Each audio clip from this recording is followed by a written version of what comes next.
Akan duduk Bapak Ibu yang terkasih, luar biasa.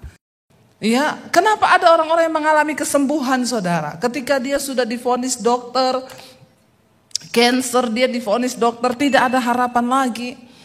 Ya, satu kesaksian yang pernah saya saksikan di Mesbah Doa, ya seorang rekan saya pelayanan Yudit Halim, suaminya divonis kena cancer otak dan itu cancer terlangka di dunia. Ya, di Amerika itu kasus pertama, di Singapura itu kasus pertama suaminya. Ketika dokter buka otaknya, dokter bilang tidak ada harapan. Ya, kita akan coba tapi di operasi tidak akan menyembuhkan dan tidak menjamin dia bisa sembuh dan selamat. Dokter berkata paling usianya tinggal 6 bulan. Kami akan coba buka ya otaknya dan kita akan lihat kansernya menjalar sampai kemana. Waktu dibuka saudara otaknya, dokter angkat tangan dan telepon dia. Kami hanya nurut ibu, menurut ibu dilanjutkan enggak operasinya karena ternyata kansernya sudah sampai ke batang otak, sudah sampai ke telinga, sudah sampai ke mata dan lain sebagainya. Kalau ibu bilang lanjutkan, kami lanjutkan. Kalau enggak kami tutup kembali. Istrinya cuma nangis dan bilang lakukan yang terbaik menurut dokter. Oke, kita akan coba ambil tapi setelah operasi ini mungkin dia tidak bisa merasa, dia akan buta, dia nggak bisa mendengar. Karena semuanya kami ambil itu tetapi ada satu yang sudah menempel di batang otak itu tidak akan kami korek. Karena pasti dia mati. Ibu umurnya tinggal 6 bulan. Parah, sudah benar-benar stadium akhir kansernya. Akhirnya diambil suaminya. Mereka sudah berkata bersama-sama ketika dokter sudah memberitahu semua resikonya. Suaminya bilang umur saya tinggal 6 bulan. Kita melayani Tuhan, saya pengen beri makan orang-orang miskin. Kita pergi ke bangsa-bangsa. Waktuku hidup tinggal 6 bulan. Lalu suaminya sembuh setelah selesai di operasi. Dia pulih kembali dan tidak terjadi apa yang dokter katakan. Dia tetap bisa lihat, dia tetap bisa dengar, dia tetap bisa bicara. Dan dia melewati 6 bulan saudara. Mereka pelayanan, tapi memang di tengah pelayanan suaminya kadang lagi pelayanan kesakitan. Ya, kepalanya dia kesakitan, setiap sikat gigi dia bilang kumur-kumur, orang lain yang keluar ya kumur-kumur bekas pasta gigi. Dia setiap sikat gigi kumur-kumur yang keluar darah-darah gumpal. Iya, dan kesakitan luar biasa setiap kali pelayanan, kesakitan luar biasa. Berdoa. Sampai akhirnya kira-kira ada tahunan saudara lewat ya operasinya itu. Kambuh lagi. Dia anfal. Kembali ke dokter. Itu didatangkan profesor dari Amerika karena itu kasus kanker terlangka di dunia dan baru pertama kali di Singapura.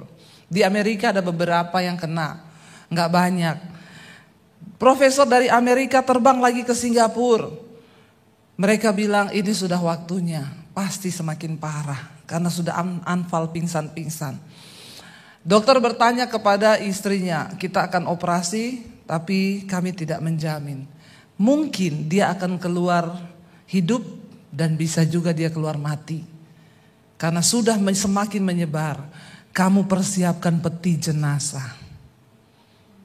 Dia siapkan semuanya saudara. Dan suaminya sudah bilang, berhenti berdoa untuk kesembuhanku. Kalau sudah waktunya aku kembali ke Tuhan, mati itu sebuah keuntungan. Relakan aku, jangan lagi berdoa untuk kesembuhanku. Saya sudah gak kuat menahan sakit ini, relakan saja. Mereka sudah rela, semuanya sudah rela. Dokter operasi, begitu selesai keluar operasi, suaminya belum sadar, dokter bilang siapkan peti mati dan siapkan segala-galanya. Yudit Halim lagi tunggu dia di ruang ICU di dalam rumah sakit, suaminya terbaring di tempat tidur. Tiba-tiba di tengah malam suaminya duduk di tempat tidur. Badannya bergetar semua, lalu dia teriak, Jesus here, Jesus here. Yudit Halim kaget saudara. Ketika lihat suaminya bergetar, dia bilang mungkin ini sudah puncaknya kritis. Dan dia akan lewat. Yudit Halim lari mendekat ke ranjang tempat tidur suaminya. Dia berkata, jarak berapa meter dari tempat tidur suaminya. Ada hadirat Tuhan yang begitu kuat. Dan istrinya tidak bisa menembusi hadirat itu. Dia tersungkur di situ dan mukanya sampai ke tanah menyembah. Dia berkata, hadirat Tuhan itu kudus sekali. Dia gak bisa tembusi atmosfer hadirat Tuhan di tempat tidur suaminya. Dia lari saudara, tersungkur langsung, gak bisa tembus. Suaminya dilawat Tuhan di situ, Jesus here, Jesus here. Lalu dia tertidur lagi. Dan istrinya lihat dia tidur lagi, mungkin dia hanya mengalami mimpi atau apa. Istrinya balik ke tempat tidur, dia tiduran lagi di sofa sambil menunggu suaminya. Dia kaget jam 5 pagi suster bunyiin alarm, pasien hilang. Lalu istrinya bangun, dia bilang, jangan-jangan suamiku rapture. Karena tadi malam dia mengalami seperti itu. Semua heboh, alarm rumah sakit bunyi, suaminya keluar dari kamar mandi. Sambil nyanyi. Saudara, suster yang lihat kaget ngomong, kamu gila, gak ada pasien operasi otak besar. Sudah berdiri dan pergi ke kamar mandi sendiri. Dia bilang, hei aku sudah sembuh. Tadi malam Yesus datang ke sini dan menyembuhkan aku. Dia berfirman bahwa kamu sembuh, kamu sudah sembuh. Susternya bilang, no, kamu gila, balik ke tempat tidurmu. Dia cerita tadi malam Yesus datang. Dan dia berfirman, aku telah menyembuhkan engkau. Lalu dia coba duduk, tidak pusing. Dia copot semua selang-selang, dia tidak apa-apa. Dia coba berdiri, tidak vertigo, gak pusing. Dia pergi ke kamar mandi, dia mandi. Dan sampai hari ini dia gak mati saudara, sudah puluhan tahun. Tuhan yang berfirman. Ketika dokter ngomong apapun, firman itu berkuasa. Karena pada mulanya adalah firman, firman itu adalah Allah dan firman itu Allah sendiri. Dan ketika dia datang ke dalam dunia dalam rupa manusia yaitu Yesus, segala kuasa diberikan kepadanya. Karena itu saya terlalu percaya saudara, ketika saya mengalami pergumulan yang berat, saya cuma nangis di kaki Tuhan dan berkata, Tuhan, bagimu tuh gak ada perkara yang mustahil. Kalau hari ini engkau berfirman selesai, maka itu selesai. Tapi apakah engkau dapati aku berkenan di matamu? Sebelum kita mendapatkan perkenanan Tuhan, maka jangan mimpi saudara. Bagian kita adalah mengejar perkenanannya. Karena tidak bagi semua orang, ya Tuhan menyatakan perkenanan itu. Dikatakan saudara, dia yang menjadikan segala sesuatu dan tanpa dia tidak akan ada yang jadi. Waktu menciptakan dunia Tuhan cuma berfirman, jadilah gelap, jadilah terang, jadilah cakrawala, jadilah air, jadilah siang, jadilah malam. Apakah dia tidak sanggup berkata, jadilah sembuh. Utangmu banyak, dia bilang, jadilah lunas, amin. Waktu ngomong utang kok aminnya kenceng ya. Haleluya ya. Terjadilah sesuai dengan imanmu. Ya, tidak ada perkara yang mustahil, saudara. Ya, Tuhan sanggup bekerja. Ayat 4 dikatakan dalam dia ada hidup dan hidup itu adalah terang manusia. Amin. Di dalam Yesus itu ada hidup dan hidupnya itu adalah terangnya kita. Siapa yang ingin berpindah ke dalam terang Tuhan? Ketika pertama kali Tuhan menciptakan manusia, mereka ditempatkan di Taman Eden, tempat yang indah sudah seperti sorga. Manusia nggak perlu bekerja, ya nggak perlu ambil shift malam, shift pagi, sampai berapa kali semalam sehari ya. Dia sudah ada semua Tuhan siapkan, tumbuhan ada semua untuk mereka makan. Tapi akhirnya setan tahu dan setan berusaha untuk menjatuhkan manusia dan akhirnya manusia jatuh dalam dosa. Dan ketika manusia berbuat dosa, Alkitab berkata setan dibuang dari hadapan Allah. Tadinya dia malaikat, Lucifer. Ya, lalu dia terbuang dari hadapan Tuhan, dia menyeret saudara. Ya, malaikat yang lain untuk ikut menjadi pasukannya. Dari sorga, dari Taman Eden, mereka terbuang kemana saudara? Ke bumi.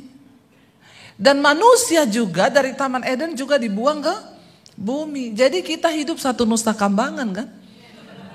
Sama setan di bumi. Jadi bumi ini tempat pembuangan. Saudara mengerti sekarang? Jadi ada yang mau lama-lama tinggal di bumi? Siapa yang pengen cepat-cepat Tuhan datang lalu kita pindah alamat? Nggak ada yang pengen loh. Ini jemaat ini terus maunya apa ya? Mau kerja terus Bu di Philadelphia.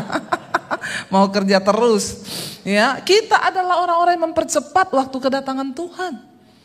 Karena kalau tidak dipersingkat waktu ini, tidak akan ada yang selamat. Waktu sekarang ini sudah tidak kayak dulu saudara. Dulu 24 jam, itu 24 jam. Kalau dihitung dengan waktu sekarang, sehari itu tinggal 22 jam menurut para ahli. Bumi berputar pada porosnya itu semakin cepat. Ya, dan memang Alkitab berkata waktu ini akan dipersingkat. Karena kalau tidak dipersingkat tidak ada yang selamat. Semuanya terseret dengan dunia. Padahal dunia ini adalah tempat pembuangan. Tapi heran banyak orang yang mencintai dunia. Ya, biarlah selama Tuhan beri kita waktu hidup di dunia, aku mau melayani Engkau Tuhan. Saya ini di sini saudara, kelihatannya lama sih, tapi benar-benar nggak ada waktu loh. Ya, habis khotbah dari sini 2 kali saya harus ke New Jersey, di sana saya khotbah 3 kali. Saya nginep nanti semalam, besok pagi saya langsung harus ke New York lagi. Ya, lalu khotbah di sana, benar-benar nggak ada waktu. Waktu hari apa itu saya benar-benar rasa ya, makan pagi di New York, makan siang di Philadelphia, makan malam di Atlanta loh saudara. Ya, benar-benar itu. Capek, yes, melayani Tuhan, tapi saya bilang Tuhan selama masih ada waktu, ya aku mau memberi hidupku untuk melayani Tuhan. Tidak ada lain yang bisa kita kerjakan selain melayani Tuhan. Ya, mengisi waktu hidup kita ini dengan melayani Tuhan. Tuhan udah beri kita napas, Tuhan beri kita kecukupan. Lalu apa yang harus kita balas? Ya, jangan engkau jadi pengangguran loh di hadapan Tuhan. Amin. Ya, mari kita terus bekerja selama masih siang. Karena Alkitab berkata akan datang malam dan kita tidak lagi bisa berbuat apa-apa. Tidak semua harus berkhotbah di mimbar. Jangan saudara semua, Pak Lukas kata Bu Debbie saya harus melayani Tuhan, berarti saya mau khotbah Pak. Jangan, nanti saya banyak saingan. Ya, saudara bisa menjadi pendoa. Dari rumah engkau berdoa buat bangsa ini, engkau berdoa bagi Indonesia, engkau berdoa bagi jiwa-jiwa. Ya, itu benih yang tidak terlihat tapi engkau mengambil bagian dalam proyek kerajaan Allah. Ya, saya berkata Tuhan, saya mau menghabiskan waktu saya untuk melayani-Mu karena saya tahu tidak lama lagi. Kita sedang ada di hari-hari yang terakhir, waktu-waktu yang singkat saudara ya. Dan dikatakan terang itu ya di dalam dia ada hidup dan hidup itu adalah terang manusia. Ya, lalu ayat yang kelima, terang itu bercahaya dalam kegelapan dan kegelapan tidak menguasainya. Tadi yang saya bilang ketika manusia dibuang ke dalam dunia, setan membangun sebuah kerajaan di dunia ini. Makanya Yesus berkata dunia dan segala isinya ada di bawah kuasa si jahat. Ya, karena itu yang ada dalam dunia ini cuma 3 hal, keinginan daging, keinginan mata, dan keangkuhan hidup. Tidak ada yang lain. Tetapi Yesus datang ke dalam dunia untuk membawa sebuah kerajaan yang namanya kerajaan Allah. Dan dia pindahkan orang-orang dari kerajaan setan yang mau percaya kepada dia, yang menerima dia, diberi kuasa. Memiliki hidup yang baru, terang yang baru itu, hidup mereka dipindahkan dari gelap ke terang. Makanya dikatakan gereja, apa artinya gereja? Eklesia, kumpulan orang-orang yang hidupnya telah dipanggil dari gelap masuk ke dalam terang yang ajaib. Kita sudah berpindah dari kerajaan setan kepada kerajaan Allah. Ya, dan dikatakan di sana terang itu bercahaya di dalam kegelapan dan kegelapan itu tidak menguasainya. Orang yang hidup dalam Yesus, dia ada terang di dalam dirinya. Dan kegelapan di sekeliling ini tidak bisa lagi menguasai kita anak-anak Tuhan. Sehingga kita bisa dengan tegas berkata tidak kepada dosa. Orang yang terus membangun hubungannya dengan Tuhan, dia gak akan mudah jatuh bangun dengan dosa. Ada yang berkata, tapi saya masih Bu, saya hari ini bertobat, besok kumat. Nah ini masalahnya. Engkau gak konsisten hidup di dalam kebenaran firman. Hidup kudus itu tidak susah. Asal engkau mendekatkan dirimu dengan Tuhan. Terang yang ada di dalammu itu bersinar. Dan kegelapan di sekeliling itu tidak bisa lagi menguasai kita. Ya, kita punya kuasa saudara. Saya nggak bisa terima kalau ada orang Kristen yang berkata, ya saya ini mau Bu hidup kudus, tapi kenapa besok saya jatuh lagi, saya dosa lagi. Berarti engkau belum sungguh-sungguh hidup dalam terang itu, saudara. Datanglah seorang yang diutus Allah namanya Yohanes, ya. Ia datang sebagai saksi untuk memberi kesaksian tentang terang itu. Yohanes disuruh untuk mempersiapkan jalan bagi kedatangan Kristus, ya. Supaya oleh dia semua orang menjadi percaya. Itu nubuatan Nabi Yesaya. Berserulah orang di padang gurun, bertobatlah, bertobatlah sebab kerajaan Allah sudah dekat. Itu Yohanes Pembaptis, dia disuruh menjadi orang yang mempersiapkan jalan bagi Tuhan. Ia bukan terang itu, Yohanes bukan terang itu, tetapi ia harus memberi kesaksian tentang terang itu, tentang Yesus yang akan datang. Terang yang sesungguhnya yang menerangi setiap orang sedang datang ke dalam dunia. Inilah Natal. Yesus yang adalah terang datang ke dalam dunia. Banyak orang cuma merayakan Natal, tapi mereka nggak pernah tahu arti dari Natal itu apa. Ya, Yesus yang adalah terang datang ke dalam kegelapan, melenyapkan kegelapan itu dan membawa hidup kita masuk ke dalam terang. Tapi kalau engkau terus hidup dalam dosa, kenajisan, percabulan, kepahitan, gak bisa mengampuni, engkau masih ada di dalam gelap dan engkau belum berpindah ke dalam terang. Engkau belum mengalami Natal yang sesungguhnya. Dan dikatakan di sana, saudara, terang yang sesungguhnya yang menerangi setiap orang sedang datang ke dalam dunia. Ayat 10, ia telah ada dalam dunia dan dunia dijadikan olehnya, tetapi dunia tidak mengenalnya. Dunia yang menjadi, Yesus ini yang menjadikan dunia, dia adalah firman, tapi dunia tidak mengenal dia. Sampai hari ini banyak orang yang tidak mengenal Yesus. Mereka menolak Yesus adalah Tuhan. Ia datang kepada milik kepunyaannya, kepada manusia, tetapi orang-orang kepunyaannya itu tidak menerimanya. Bangsa Israel menolak, sampai hari ini Yahudi tidak menerima Yesus sebagai Mesias. Makanya mereka terus berdoa di tembok ratapan supaya Mesias itu datang. Mereka tidak menerima Yesus sebagai Mesias. Ayat 12, tetapi semua orang, mari kita baca bersama ini saudara, 1, 2, 3. Tetapi semua orang yang menerimanya diberinya apa? Kuasa supaya apa? Menjadi anak-anak Allah, yaitu mereka yang percaya dalam namanya. Katakan amin. Kita yang percaya kepada Yesus, kita diberi kuasa. Kita diberi kuasa untuk apa? Menjadi anak Allah. Karena itu kegelapan tidak lagi menguasai kita. Orang yang bersinah bisa berkata, no, aku tidak akan bersinah lagi. Sebab terang itu ada dalam diriku. Tapi orang yang main-main dengan dosa, engkau belum sungguh-sungguh menerima Yesus. Ini yang berkata Alkitab.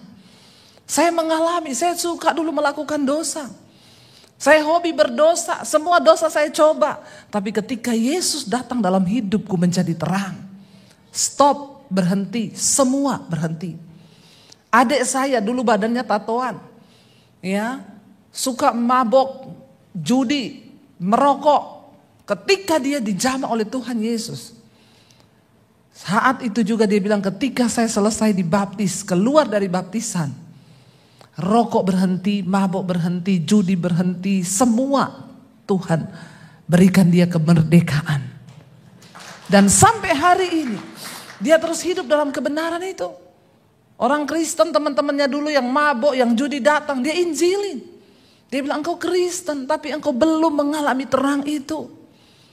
Saya mengalami Yesus waktu saya buka hati, karena tidak semua orang Kristen mau buka hati bagi Yesus dan berkata, Tuhan jadilah Tuhan dalam hidupku.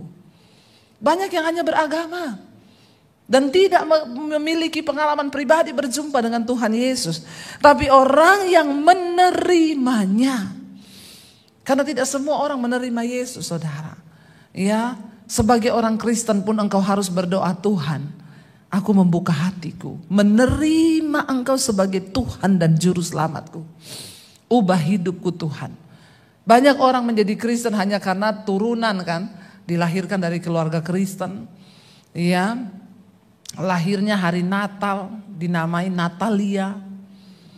Ya, tapi belum tentu dia menerima Yesus dalam hatinya. Menjadi Kristen saja tidak cukup. Engkau perlu mengalami perjumpaan pribadi dengan Tuhan. Makanya Yesus berkata kepada Nikodemus, kalau engkau tidak dilahirkan kembali, engkau tidak akan mungkin melihat kerajaan Allah. Dia berkata, saya sudah tua, bagaimana saya dilahirkan kembali? Gak mungkin, aku ini udah tua. Masa aku masuk lagi ke rahim ibuku? Yesus bilang, kau harus dilahirkan lewat firman. Ya, engkau harus dilahirkan kembali. Semua kita saudara, katakan hari ini, Tuhan jadilah Tuhan atas hidupku dan jadilah juru selamat. Karena semua orang yang menerimanya diberinya kuasa menjadi anak-anak Allah, yaitu mereka yang percaya dalam namanya. Kita diberi kuasa menjadi anak Allah. Dan kita adalah orang-orang yang berhak menjadi ahli waris. Karena tidak semua orang Kristen masuk surga. Hanya mereka yang sungguh-sungguh menjabat tok anak Allah. Tidak semua menjadi anak Allah, saudara. Banyak orang yang mengaku Kristen, tapi tidak semua anak Allah. Ya, kalau engkau anak, bahwa engkau sah, engkau adalah ahli waris. Ya, jangan hanya menjadi Kristen yang beragama, tapi mari kita mengalami Tuhan Yesus secara pribadi, mengalami terang itu, mengalami firman itu. Ayat 13 dikatakan apa saudara? Anak-anak Allah itu statusnya apa? Ayat 13, orang-orang yang diperanakkan bukan dari darah atau daging, bukan pula secara jasmani oleh keinginan seorang laki-laki, melainkan dari Allah. Kita menjadi anak-anak Allah artinya apa? Benih ilahi itu ada dalam hidup kita. Bukan anak sebagai yang dikatakan persetubuhan laki-laki dengan perempuan. No, dikatakan di sana kita diperanakkan bukan dari darah dan daging, bukan pula secara jasmani oleh keinginan seorang laki-laki, melainkan dari Allah. Di dalam hidup kita, saudara dan saya, ada benih ilahi. Dan kodrat kita itu kodrat yang baru Tuhan berikan. Ayat 14 dikatakan firman itu telah menjadi manusia dan diam di antara kita. Dan kita telah melihat kemuliaannya, yaitu kemuliaan yang diberikan kepadanya sebagai anak tunggal Bapa, penuh kasih karunia dan kebenaran. Ayat 15, Yohanes memberi kesaksian tentang dia dan berseru katanya, inilah dia yang kumaksudkan ketika aku berkata, kemudian daripadaku akan datang dia yang telah mendahului aku, sebab dia telah ada sebelumnya. Dia huruf besar yaitu Yesus. Ya, karena dari kepenuhannya kita semua telah menerima kasih karunia demi kasih karunia. Sebab hukum Taurat diberikan oleh Musa, tetapi kasih karunia dan kebenaran datang oleh Yesus Kristus. Tidak seorang pun yang pernah melihat Allah, tetapi anak tunggal Allah yang ada di pangkuan Bapa, dialah yang menyatakannya. Kita semua tidak bisa melihat Tuhan, saudara. Allah Bapa itu seperti apa. Tetapi dia datang dalam rupa manusia. Dan memang Tuhan tahu, manusia itu butuh figur untuk disembah. Amin. Tuhan berkata kepada bangsa Israel, kenapa aku tidak menyatakan diriku kepadamu dengan wujud? Karena pasti kalau aku menyatakan diri kepadamu dengan wujud, engkau akan membuat patung. Dan patung itu akan engkau sembah yang menyerupai aku. Makanya Tuhan menyatakan diri kepada mereka lewat angin, lewat api. Tapi semakin kesini Tuhan tahu manusia itu membutuhkan satu figur untuk bisa dia ikuti. Allah mengirim nabi-nabi untuk berbicara kepada manusia agar mereka bertobat. Dia bunuh nabi-nabi. Gak ada. Bahkan tidak ada lagi satu korban darah yang bisa menyelamatkan manusia. Dulu perjanjian lama orang kalau berdosa, dia datang ke bait Allah, sembelih kambing domba, darahnya tercurah, dosanya dihapuskan. Saudara bisa bayangkan kalau itu masih berlaku sampai hari ini? Kita harus menyembelih darah untuk menghapus dosa? Tidak cukup itu kambing domba, sapi saudara. Saya yakin, benar gak? Cari ke pasar, Pak, ada domba habis, ada kambing habis, sapi habis, manusia berdosa semua. Iya Pak, iya. Satu hari kita bikin dosa 3 kali, maka 3 harus kita sembelih. Makanya Yesus datang sebagai anak domba Allah. Dia dikatakan the Lamb of God, anak domba Allah. Artinya lewat darah pengorbanan yang kekal dan abadi, yaitu darah Yesus, selesai semua kutuk atas dosa manusia di dunia ini. Katakan yes, amin. Ya, tetapi banyak orang tidak mengerti akan hal ini. Dulu saya pun berkata orang Kristen tuh goblok, percaya sama Tuhan yang mati. Bagaimana Tuhan mati? Saya baru tahu setelah saya baca Alkitab bahwa memang Yesus datang untuk mati. Dan ini yang saya sampaikan kepada orang-orang yang tidak mengerti. Saya banyak ketemu dengan orang-orang yang sebangsa saya dulu, mereka tidak tahu. Saya menjelaskan. Ya, dulu kita tahu bahwa darah itu menghapus dosa. Tetapi tidak ada lagi, Tuhan berkata, tidak ada lagi darah yang bisa menghapus hidup dan dosa manusia yang begitu bejat. Semua dosa mereka lakukan. Maka Allah berinisiatif untuk turun dalam rupa manusia. Dia yang adalah Allah mengosongkan dirinya datang sebagai hamba. Ya, nanti di ibadah kedua saya akan bahas dia datang bukan di hotel bintang 5.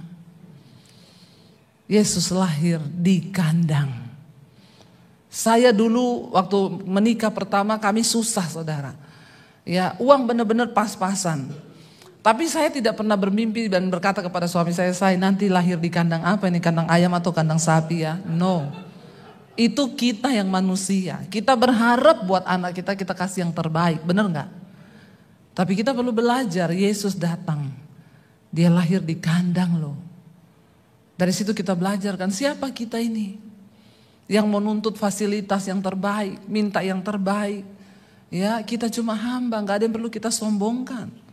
Ya, dan Yesus datang lahir di kandang domba. Dia lahir di palungan, bukan lahir di hotel bintang 5. Tapi kita berasa sudah ini sedikit, ya direndahkan dikit, belum tahu siapa saya. Ya, belum tahu siapa saya. Ya siapa lu? Emang siapa sih lu? Kenal aja kagak. Ya, itulah manusia. Benar nggak saudara? Ya, kita ini lupa ya bahwa dia datang menyelamatkan kita, dia yang punya sorga. Dia punya segalanya. Ya, nanti kita akan dalam ibadah yang kedua saya akan membahas tentang Natal itu adalah sebuah kesederhanaan. Ya, bukan apa-apa saudara. Ya, oke, kita merayakan Natal bagus, kita hiasi rumah dengan lampu-lampu, yes. Tapi yang terpenting engkau hiasi hatimu dengan terang yang dari Tuhan. Biar Natal tahun ini, ya saya undang para imam musik. Biar Natal tahun ini kita mau berkata, Tuhan, kami mau buang semua yang gelap di hati. Kepahitan, kekecewaan. Kami mau nyalakan terang Tuhan di hati kami. Kami lepaskan pengampunan. Kami mau buang hal-hal yang lama.